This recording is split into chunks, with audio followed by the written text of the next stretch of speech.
Hi everyone, Dr. Jeff back with this week. Hope everybody's enjoying our videos. This week we're going to talk about a common topic, something that you get out of chocolate, you get out of tea, you get out of coffee, you get out of energy drinks. We're talking about caffeine.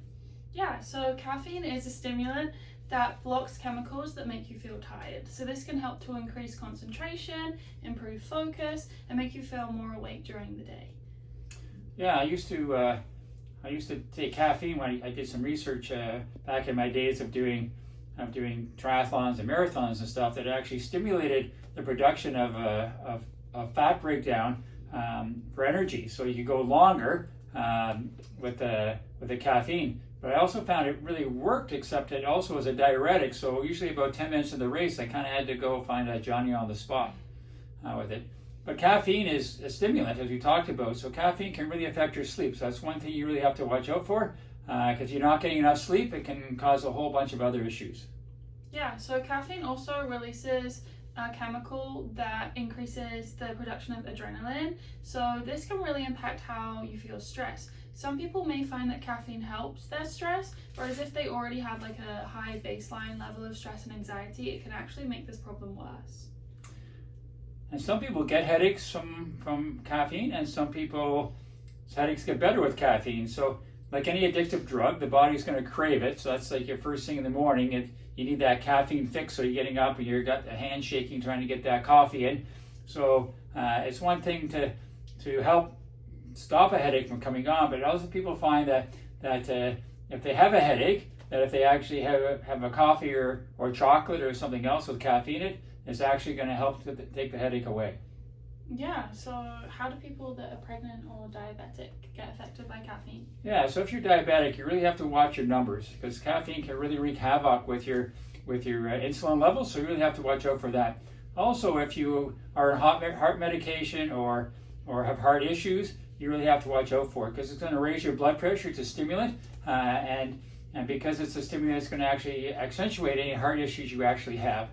Yeah, you have to watch if you're pregnant as well. One thing they have shown, it does affect your ability to get pregnant, but also if you're drinking too much coffee while you're pregnant, it can actually impact on your your baby's heart development. So you have to watch out for that.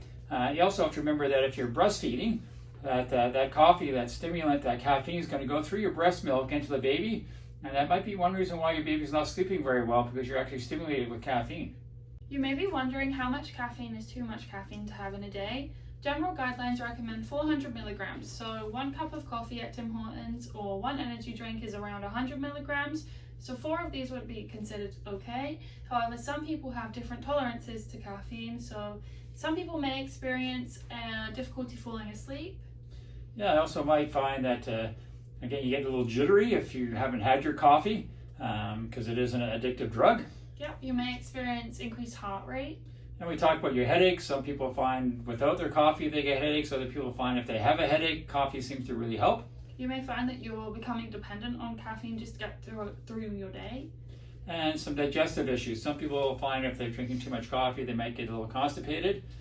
Some people also might find they get a little bit of diarrhea. And again, energy crashes throughout the day are very common as well.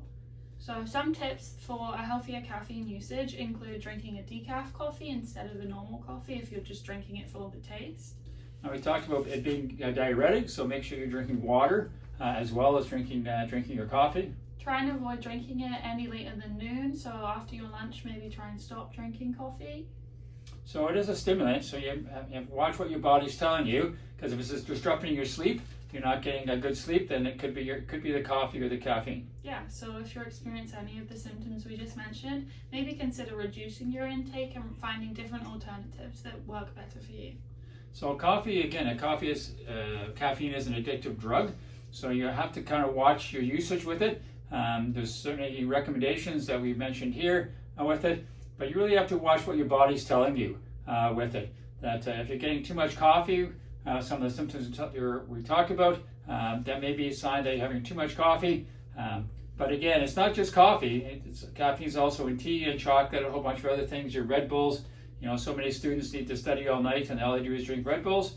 I found that was not the best way to study, because all that happened is I crashed the next day. Yeah, like we mentioned. Yeah, I didn't do so well. So coffee is a good thing. It can also be a bad thing.